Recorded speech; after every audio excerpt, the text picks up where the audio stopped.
शर्मा जी के घर में आज भूचाल आने वाला है।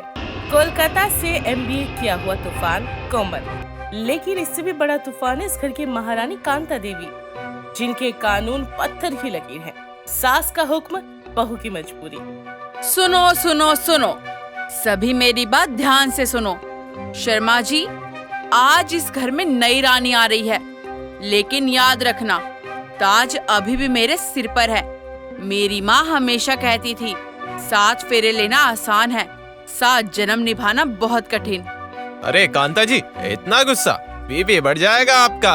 लड़की आईएएम से पढ़ रही है, कम से कम देख तो लीजिए उसे।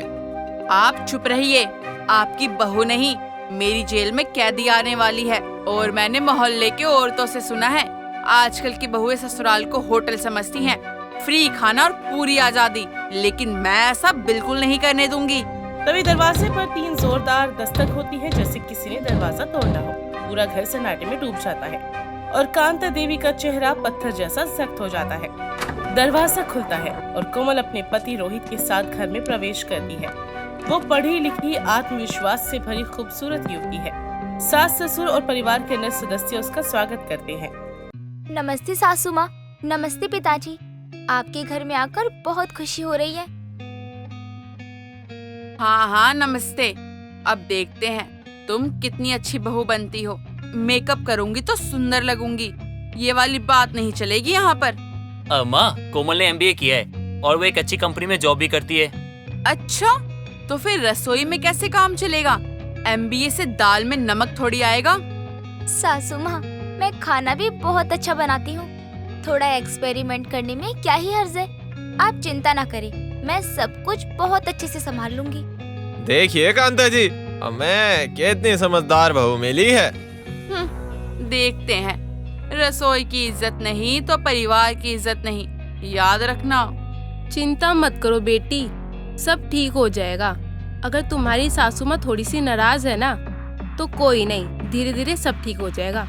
कोमल अपने नए घर को देखती है, परिवार से मिलती है, लेकिन उसकी आंखों में एक चमक होती है जो दिखाती है कि वो साधारण बहू नहीं है। वो चुपचाप ये सब कुछ देख रही है और समझ रही है। 3 दिन बीत चुके हैं। कोमल को अभी से समझ में आ गया था कि इस घर में सास का राज है। हर काम पर टोका टाकी, हर चीज पर नुक्ताचीनी। उठो, सूरज निकल आया है सर पर। अभी तक सो रही हो क्या? हमारे जमाने में तो बहुएं 4 बजे उठ के घर का सारा काम कर देती थी। जी सासू माँ, बस 5 मिनट। 5 मिनट क्या होता है? एक लपड़ पड़ेगा ना तो सारी नींद उड़ जाएगी। जल्दी उठो और मेरे लिए चाय बनाओ। कोमल बिना कुछ कहे उठ जाती है, रसोई में जाती है, चाय बनाती है और नाश्ता तैयार करती है। फिर पूरे घर की सफाई में जुट जाती है। कांता देवी हर काम पर टिप्पणी करती ही रहती। ये क्या बनाया है? चाय में कॉफी मिला दूंगी। ऐसा लगता है कितनी फीकी चाय है। सॉरी सासू माँ, कल से मैं ध्यान रखूंगी। और ये फर्श ऐसे पोछा मारती हो? हमारे गांव में ऐसा नहीं होता था। हम तो कोने कोने को चमका देते थे। माँ, कोमल को थोड़ा समय दीजिए। तुम चुप रहो, बहू का पक्ष लेने की जरूरत नहीं है। पापा जी की चाय फीकी है, कल को तुम्हारी चाय फीकी कर देगी। दिन प्रतिदिन कांता देवी की टोका टाकी अब बढ़ती जा रही थी। हर छोटी बड़ी बात पर कोमल को सुनाया जाता। और एक दिन, देखो मेरी बहू को, दिन भर फोन में लगी रहती है, मम्मी पापा से बात करती रहती है। अरे कांता, क्या हो गया? इतना क्यों चिल्ला रही है गला फाड़ फाड़ कर? अरे बच्ची है, समझ जाएगी। 2 आखर उसको प्यार से समझाएगी तो समझ जाएगी ना। इतना भड़केगी कैसे समझेगी वो? अरे थोड़ा समय देगी तो समय के साथ सब समझ जाएगी वो। समय दूं? अरे मेरे देवर की शादी है क्या जो समय दूं? हमारे जमाने में तो सास के आगे जुबान नहीं खुलती थी, और आजकल की लड़कियों को देखो, बोलती ही रहती हैं, बोलती ही रहती हैं। कोमल ये सब सुन लेती है। उसकी आंखों में आंसू आते हैं। वो अपने कमरे में जाकर रो पड़ती है। रोहित उसे ऐसी हालत में देखता है। कोमल, क्या हुआ? तुम रो क्यों रही हो? कुछ हुआ है क्या? मैं कितनी भी कोशिश करूँ, तुम्हारी माँ को तो कुछ पसंद ही नहीं आता। मैं रो दूंगी, अगर ऐसा ही चलता रहा तो, और रूठ के मायके चली जाऊंगी। प्लीज कोमल, कोमल देखो, तुम शांत रहो। देखो, मेरी माँ थोड़ी कड़क है, लेकिन दिल की अच्छी है। मेरी माँ ना बोलती ज्यादा है और बोलते समय बहुत कुछ बोल जाती है, लेकिन दिल की बहुत अच्छी इंसान है। उनकी बातों को दिल से मत लगाओ और उन्हें माफ कर दो। मैं कब तक सहूं रोहित, हर चीज में नुक्स निकालना, हर बात पर ताना मारना। आखिर मैं भी तो इंसान हूँ ना, मुझे भी तो बुरी लगती हैं चीजें। ये क्या तमाशा है? सूरज सिर पे आ गया है। तुम्हारी बीवी अभी तक सो रही है, उठाओ उसे। माँ, कोमल आज बीमार है तो आज उससे काम नहीं हो पाएगा, तो आप उससे काम मत करवाइए। क्या? ये सब बहाने हैं। हम तो बुखार में भी काम किया करते थे। चलो हटो, मैं देखती हूँ। ये क्या नाटक है? उठो अभी के अभी। सासू माँ, मैंने सोचा आज आप घर पर ही काम करें, थोड़ा अनुभव हो जाए कि बहू पर क्या बीतती है। मेरे हिसाब से शायद आपको याद नहीं कि कितना काम करना पड़ता है एक बहू को। क्या कहा तुमने? अगर आज मेरी सास होती ना और ये सब सुन लेती तो वो बुढ़िया दोबारा मर जाती हार्ट अटैक से। बोलती बहू ने ऐसा बोल दिया, बहू ने ये कर दिया, हाय मैं तो मर गई। सासू माँ, मैं आपका सम्मान करती हूँ, लेकिन अब सम्मान दोनों तरफ से होना चाहिए। मैं कोई नौकरानी नहीं हूँ। ओह माय गॉड, इतना ड्रामा किस बात का? कांता देवी का मुंह खुला का खुला रह जाता है। ऐसी दबंग बहू उसने कभी नहीं देखी। रोहित भी हैरान था अपनी पत्नी का ये रूप देखकर। ठीक है, मैं ही सब काम करूंगी। देखना आज शर्मा जी को कैसा खाना मिलता है। कांता देवी रसोई में जाती है, झटपट खाना बनाने की कोशिश करती है, लेकिन सालों से बहू पर निर्भर रहने के कारण उन्हें कुछ भी याद नहीं। खाना जल जाता है और सब्जी में नमक ज्यादा हो जाता है। कांता जी, ये क्या बना दिया आपने? अचार खट्टे हैं, दाल में नमक ज्यादा है। वो पिताजी, मैं कुछ बना दूं आपके लिए? हाँ बेटी, प्लीज बना दो। कमल जल्दी से कुछ अच्छा बना देती है। शर्मा जी खुश हो जाते हैं, लेकिन कांता देवी अपमानित महसूस करती है। सासू माँ, मैं आपको दुखी नहीं करना चाहती थी, बस मैं तो ये चाहती थी कि आप समझे कि घर चलाना आसान नहीं होता, और अगर हम एक दूसरे का सम्मान करेंगे तो सब कुछ अच्छा हो सकता है। आज की आई हुई लड़की मुझे सिखाएगी। अगले दिन कोमल अपना अगला कदम उठाती है। वो सासू माँ की पसंदीदा साड़ी पहनकर, बिल्कुल उनकी तरह बालों का जूड़ा बनाकर और उनके चाल ढाल की नकल करते हुए घर में घूमने लगती है। अरे सूरज निकल आया और अभी तक सो रहे हो? बहू को सुबह 5 बजे उठना चाहिए। अरे अरे, ऐसे नहीं, ऐसे काम करो। हे भगवान, मेरी रसोई में ये सब क्या बवाल है? कोमल, ये क्या कर रही हो तुम? क्या कर रही हूँ? देवर जी की शादी कब होगी? मेरी साड़ी सबसे महंगी है। सासू माँ बताओ, ये चाय कैसी है? फीकी है ना? पापा जी की चाय फीकी है। सभी परिवार के सदस्य इस अद्भुत नाटक को देख रहे थे। कुछ हंस रहे थे तो कुछ हैरान थे। कांता देवी भी आ जाती है और कोमल को अपने ही रूप में देखकर सन रह जाती है। ये क्या तमाशा है? सासू माँ, मैं तो आपको दिखाना चाहती थी कि जब आप हर बात पर टोकती हैं तो कैसा लगता है। आप सब कुछ देखती हैं पर महसूस नहीं करती कि कैसा लगता है और कैसा नहीं, जब कोई हर वक्त आपकी आलोचना करे। बहुत होशियार हो गई हो। पति की जेब खाली है फिर भी इतना करती हो। सासू माँ, ये अकड़ नहीं, सम्मान की बात है। मैं आपकी बहू हूँ, कोई नौकरानी नहीं हूँ इस घर की। मैं आपका और इस घर का सम्मान करती हूँ, लेकिन मुझे भी तो वही सम्मान चाहिए ना।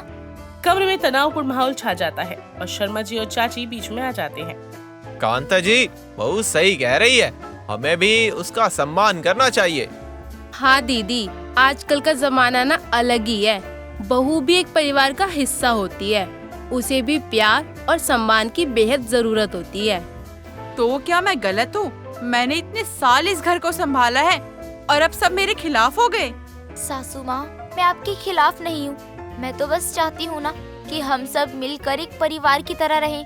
कोई किसी पर हुकूमत ना करे, बस थोड़ा सा प्यार डाल दीजिए, सब ठीक हो जाएगा। कमल की बात सुनकर कांता देवी सोच में पड़ जाती है और उन्हें अपने व्यवहार पर पहली बार शर्माती है। अगली सुबह जब कमल की आँख खुलती है तो वो हैरान रह जाती है। कांता देवी उसके कमरे में चाय लेकर खड़ी हुई है। उठ गई बेटी, मैं तेरे लिए चाय लेकर आई हूँ। सासू माँ, आप मेरे लिए चाय लाई हो? हाँ बेटी, कल रात को मैंने बहुत सोचा, शायद मैं थोड़ी कड़क हो गई थी। मेरी माँ ऐसी ही थी, मेरी सास भी ऐसी थी, तो मैंने भी वही सीखा है। लेकिन तूने मुझे सिखा दिया, नए जमाने में पुराने तरीके नहीं चलते हैं। सासू माँ, मैं भी आपसे माफी मांगना चाहती हूँ। मुझे आपको इस तरह सबक सिखाना नहीं चाहिए था। नहीं बेटी, तूने सही किया। अरे बाप रे, मुझे नहीं पता था मैं इतनी कठोर हो गई थी। आज से हम नई शुरुआत करेंगे। तू मेरी बहू नहीं, तू मेरी बेटी है। कांता देवी और कोमल एक दूसरे को गले लगाते हैं। पूरा परिवार इस दृश्य को देखकर भावुक हो जाता है। वाह, आखिरकार घर में शांति हो गई। माँ, कोमल, आज मैं बहुत खुश हूँ। उस दिन से घर का माहौल बदल जाता है। कांता देवी और कोमल साथ मिलकर घर का काम करते हैं और एक दूसरे से सीखते हैं। बेटी, तू मुझे ये नई रेसिपी सिखा दे। जरूर सासू माँ, और आप मुझे अपने हाथ का वो पुराना गांव वाला व्यंजन सिखाइए जिसकी तारीफ पिताजी करते हैं। हाँ हाँ जरूर, मेरे हाथों का स्वाद है ये। 1 महीने बाद शर्मा जी के सभी रिश्तेदार जमा हुए। सब हैरान है कांता देवी और कोमल इतनी अच्छी दोस्त कैसे बन गई। कांता, क्या जादू कर दिया इस बहू ने?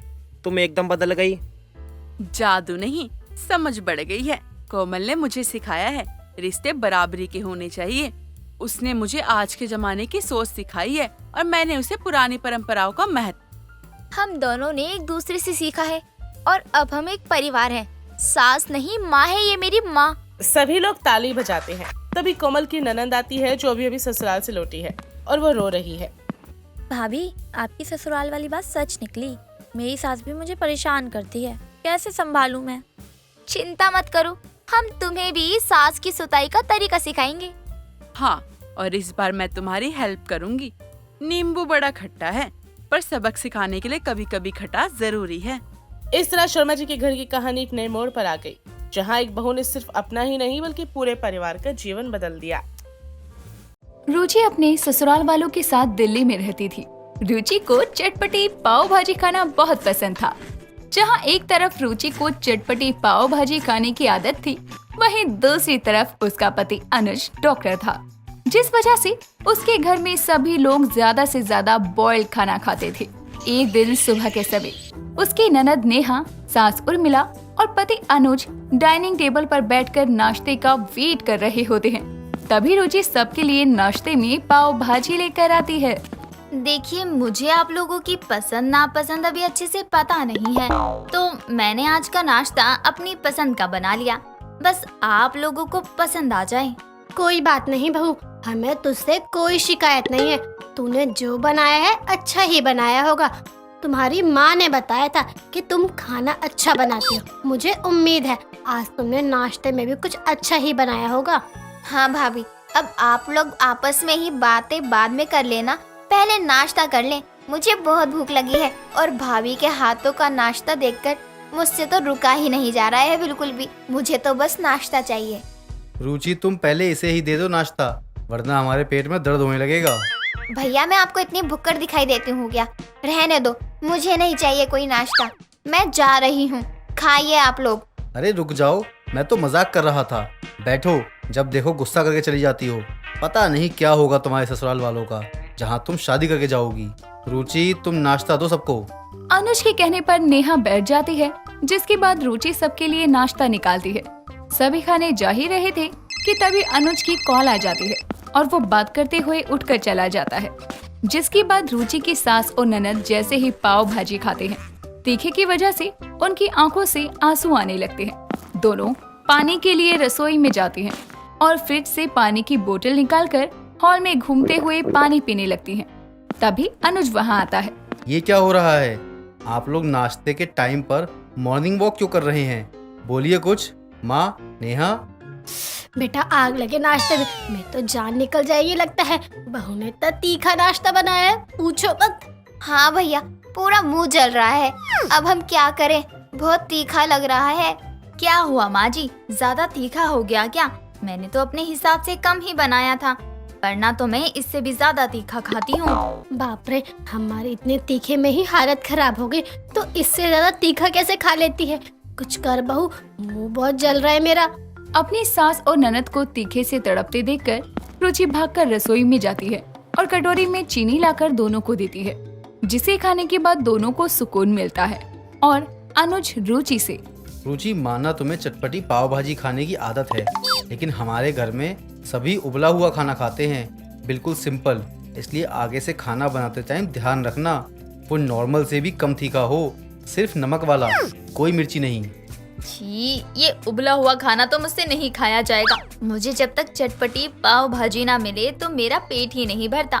माना आप डॉक्टर हैं, लेकिन मैं पेशेंट नहीं हूँ। जैसे तुम तीखा चटपटा खा लेती हो ना शौक से, वैसे ही मेरे घर वाले उबला हुआ खा लेते हैं। क्योंकि जितना सादा खाना खाओगी, तीखा तेल मसाला नहीं खाओगी, उतना फायदा रहेगा और बीमारियों से बचोगी। क्या अनुज जी, आप भी ना, एक ही तो जिंदगी है, वो भी हम उबला हुआ खाना खाकर बिताते, वो भी तब जब हमारे पास खाने के लिए इतने सारे आइटम हैं। मुझसे तो कंट्रोल ही नहीं होने वाला, मुझे तो चटपटा खाना ही पसंद है। अब आप लोगों ने नहीं खाया तो मैं ही खा लेती हूँ अपनी बनाई हुई चटपटी पाव भाजी। रुचि इतना कहकर पाव भाजी की प्लेट उठाकर अपने कमरे में चली जाती है और आराम से बैठकर खाने लगती है। अनुज अपनी क्लिनिक के लिए निकल जाता है। समय बीतता है। तभी एक दिन उर्मिला की बहन कुसुम उससे मिलने के लिए घर आती है और देखती है कि एक औरत हाथों में पाव भाजी की प्लेट लिए टीवी देखते हुए खाने में लगी है। तभी वो भी जाकर सोफे पर बैठती है, जिसे देखकर रुचि, अरे अरे, तुम कौन हो? कहाँ घुसी चली आ रही हो? ना कोई जान ना पहचान, आराम से आकर मेरे सोफे पर बैठ गई। उठो, अभी के अभी उठो। अरे बहू, तेरा दिमाग खराब हो गया है क्या? तेरे अंदर अपने से बड़े से बात करने की तमीज वमीज नहीं सिखाई तेरे माँ बाप ने? तमीज तो बहुत है, लेकिन जान पहचान वालों के लिए, ऐसे किसी अजनबी लोगों के लिए मेरे अंदर कोई तमीज नहीं है। और मैं तुम्हारी कोई बहू नहीं हूँ, मेरी एक ही सास है। बहू, लगता है तेरी सास ने तुझे मेरे बारे में नहीं बताया, तभी तो तुम मुझे पहचान नहीं पा रही। ये सब बोलकर जान पहचान निकालने की कोशिश मत करो। तुम अभी निकलो मेरे घर से, वरना मैं शोर मचा दूंगी कि एक चोरनी मेरे घर में घुसाई है। रुचि इस बात से अनजान कि वो उसकी मौसी सास है। वो उससे बहस कर ही रही होती है कि तभी उसकी सास और ननद वहाँ आ जाती है और उसकी बातें सुनने के बाद उर्मिला धीरे से रुचि का हाथ दबाते हुए, बहुत चुप हो जा भगवान के लिए, ये तेरी मौसी सास है, पैर छूकर माफी मांग इनसे। पता नहीं क्या क्या बोल गई तू। क्या? मुझे तो पता ही नहीं था। माफ करना मौसी जी, मुझे आपके बारे में पता नहीं था, इसलिए पता नहीं क्या क्या बोल दिया। अरे कोई बात नहीं, लेकिन मैंने तेरी फोटो देखी हुई थी तो मैं तुझे पहचान गई। अरे रोज बादाम खाती हूँ ना, तो याददाश्त अच्छी है मेरी। अब बातों से तो तूने मेरा पेट भर ही दिया है। अगर कुछ खिला दे तो बहुत मेहरबानी होगी तेरी। जी बताइए मौसी जी, आप क्या खाएंगी? जो तू खा रही थी ना, वही खा लूंगी। अब तुझे क्या ही परेशान करूँ। कुसुम, बहू पाव भाजी खा रही थी, लेकिन तुम उसे मत खाओ, तुम कुछ और बनवा लो, बहू वो बना देगी, लेकिन पाव भाजी नहीं। क्यों भाई, मैं क्यों नहीं खा सकती? अब तो मैं पाव भाजी ही खाऊंगी। बहू, तू लेकर आ जा जल्दी से मेरे लिए। उर्मिला के बार बार मना करने के बाद भी कुसुम रुचि की बनाई हुई चटपटी पाव भाजी खा लेती है, जिसे खाते ही वो तीखे के कारण पूरे घर में घूमने लगती है। तभी रुचि उसके लिए चीनी लेकर आती है। लीजिए मौसी जी, खा लीजिए चीनी, तीखा कम हो जाएगा। माँ जी, इसलिए आपको पाव भाजी खाने से मना कर रही थी। पूरा का पूरा घर ही पेशेंट है, उबला हुआ खाना खाने वाला। और तू मिर्ची खाने वाली। उर्मिला, कितनी तीखी है ये पाव भाजी। तेरे उबले खाने वाले घर में ये चटपटी पाव भाजी खाने वाली बहू कहाँ से आ गई? पता नहीं कुसुम, अब क्या ही बताऊं। मैं तो जल्दी बहू के हाथों का कुछ नहीं खा पाती, पता नहीं कब चीनी की जरूरत पड़ जाए। उर्मिला की बातें सुनकर सभी हंसने लगते हैं। समय बीतता है, लेकिन रुचि अपनी चटपटी पाव भाजी खाना नहीं छोड़ती। तभी एक दिन अनुज और रुचि पार्टी में जाते हैं, जहां रुचि सभी खाने को एंजॉय करते हुए खा रही थी। वहीं अनुज सिर्फ फ्रूट सैलेड्स खा रहा था। रुचि को इतना ऑयली और तीखी चीजें खाते देखकर अनुज रुचि से, बस करो यार, तुम्हें ऐसा तीखा खाते देख कर तो मुझे तीखा लग जाता है। तुम कितना चटपटा खाती हो यार, ये सब खाना हमारे शरीर को बीमार कर सकता है। ज्यादा मत खाओ, नुकसान करेगा बहुत तुम्हें। बिल्कुल भी नहीं, मैं तो इससे भी ज्यादा तीखा खा लूं, ये तो कुछ भी नहीं है। और पानी भी ना मांगो, आपकी तरह थोड़ी जो सिर्फ फ्रूट सैलेड खाकर रहूं। रुचि की बात अनुज को अच्छी नहीं लगती और वो अगले दिन सुबह नाश्ते में खुद पाव भाजी बनाता है, वो भी रुचि की बनाई हुई चटपटी पाव भाजी से भी ज्यादा तीखी, और उसे रुचि को खाने के लिए देता है, जिसे खाते ही रुचि के कान नाक से धुआं निकलने लगता है और वो पानी मांगने लगती है, लेकिन अनुज उसे पानी नहीं देता। तभी रुचि अनुज जी पानी दीजिए, बहुत तीखा लग रहा है, जान निकल रही है मेरी, तो प्लीज जल्दी दीजिए। एक शर्त पर कि आज के बाद तुम घर में नॉर्मल तीखा खाना बनाओगी तो सभी खा सकें, और ये अपनी चटपटी तीखी पाव भाजी खाना छोड़ दोगी। ये सेहत के लिए अच्छी नहीं है। हाँ ठीक है, अब जो बोलेंगे ना मैं वही करूँगी, लेकिन पानी दे दीजिए। रुचि की बात सुनकर अनुज हंसते हुए रुचि को पानी दे देता है। इस तरह से रुचि अपनी शर्त में हार जाती है और अनुज रुचि की चटपटी पाव भाजी खाने वाली आदत को छुड़ाने में कामयाबी पाता है। वैशाली बहुत बड़ी हुई थी और समझदार भी थी, लेकिन उसे हमेशा लड़कों की तरह रहना पसंद था। वो सूट सलवार नहीं बल्कि लड़कों की तरह जीन्स, टी शर्ट और शर्ट डालती। इसीलिए उसने अपनी माँ से छुपकर मेडिकल साइंस की मदद से अपना ऑपरेशन करवाकर लड़कों की तरह जीवन भी अब हासिल कर लिया था। बस अब बाकी था कि अपनी माँ को वो सच्चाई बताए कि वो हमेशा ही लड़कों की तरह रहना चाहती थी। कपड़े भी पहनती थी और बातें भी करती थी, क्योंकि उसकी माँ को पूरी सच्चाई अच्छे से नहीं पता थी। यहाँ तक कि उसने अपने बाल भी लड़कों की तरह कटिंग करवा रखे थे, लेकिन ये सारी बातें अपनी माँ से छुपाई थी। ऐसे ही एक दिन वैशाली की माँ उससे बोलती है, अरे ओ वैशाली, कहाँ मर गई? इधर आ, सुनना। यही तो हूँ माँ, आ गया। बोलो क्या काम है आपको मुझसे? ये आ गया क्या लगा रखा है तूने? आ गई है तू, समझी?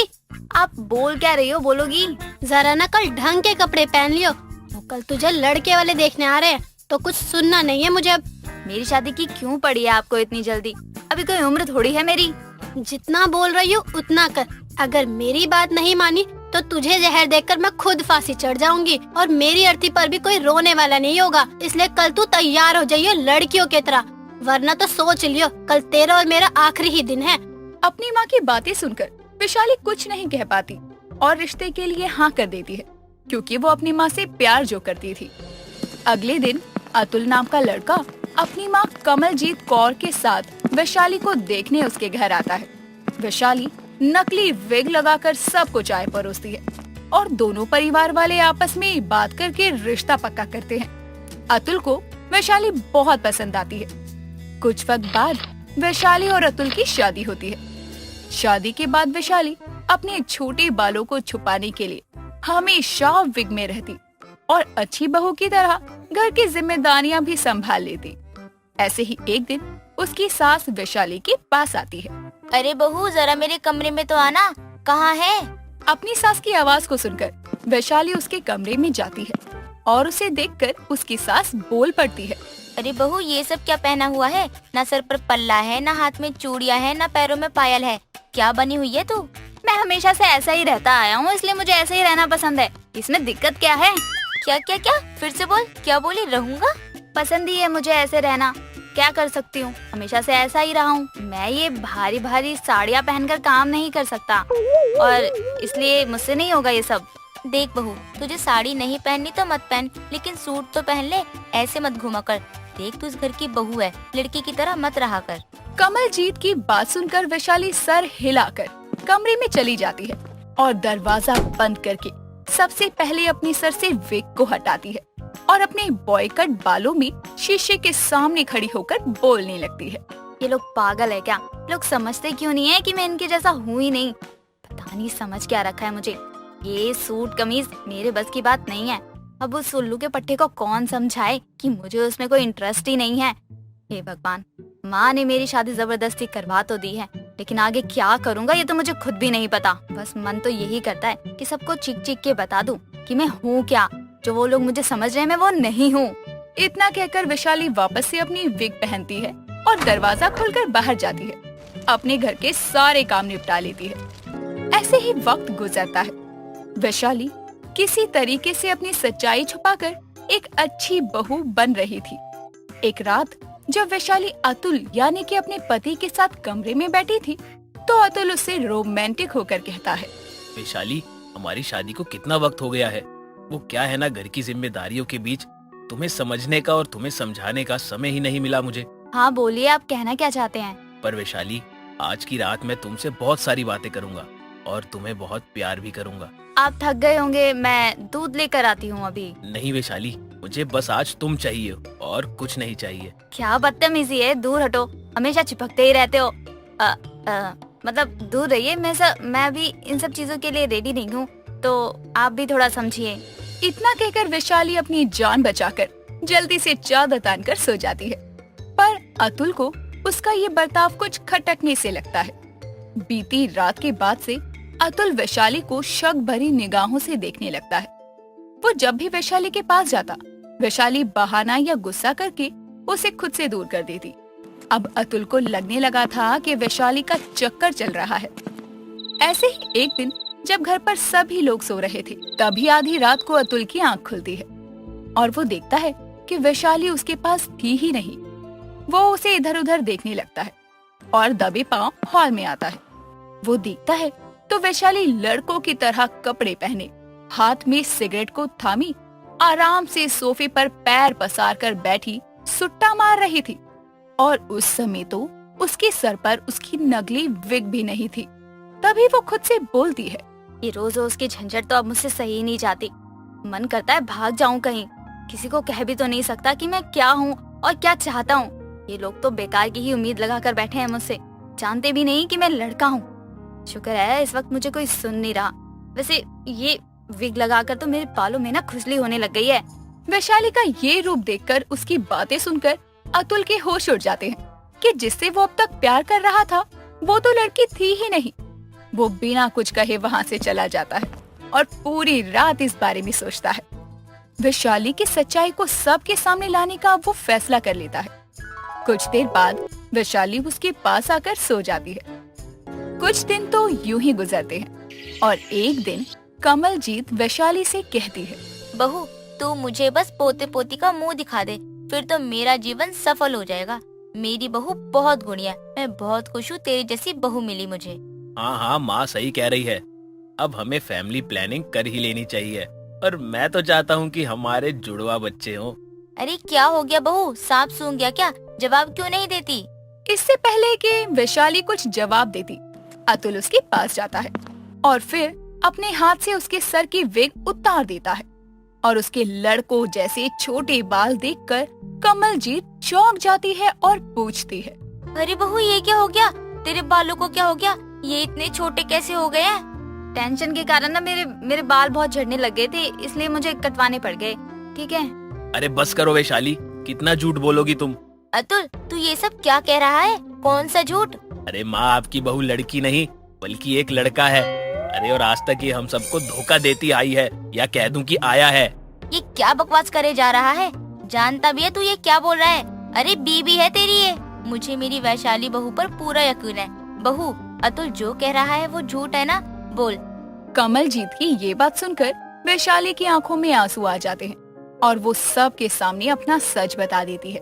सच सुनने के बाद उसकी सास के पैरों तले जमीन खिसक जाती है और अतुल के सर का आसमान तो पहले ही फटा पड़ा था। तभी वैशाली बोलती है, देखिए माफ कर दीजिए, मैंने आप सबसे एक बात छुपा कर रखी कि मैं एक लड़का हूँ और मैं आपको पोते और एक पत्नी का सुख नहीं दे सकता, इसलिए मुझे माफ कर दीजिए बस। ये सब क्या है बहू? मुझे तो यकीन ही नहीं हो रहा कि तूने जो ये सब कहा है वो सच है। मेरी बहू तो कितनी गुणी थी, ये सब क्या हो गया? माँ जी मैं हमेशा से ऐसा ही हूँ। मैं वैशाली नहीं सनी बनकर रहना चाहता हूँ, खुलकर जीना चाहता हूँ। मेरे शरीर की बनावट भले ही लड़कियों वाली है, पर अंदर से मैं एक लड़का ही हूँ, पूरी तरह हूँ लड़का। और ये जो जिंदगी है ना, इसे जी जी कर थक गया हूँ मैं। ठीक है वैशाली, अगर तुम्हारा यही फैसला है तो मैं और माँ जी तुम्हारी मदद करेंगे और तुम्हारा साथ भी देंगे। जिसके बाद में अतुल वैशाली को डाइवोर्स देकर उसे खुद से जुड़े रिश्ते से आजाद करता है, क्योंकि वैशाली को पूरा हक था कि वो अपनी जिंदगी नए सिरे से शुरू करे और वैसे शुरू करे जैसे वो चाहती है।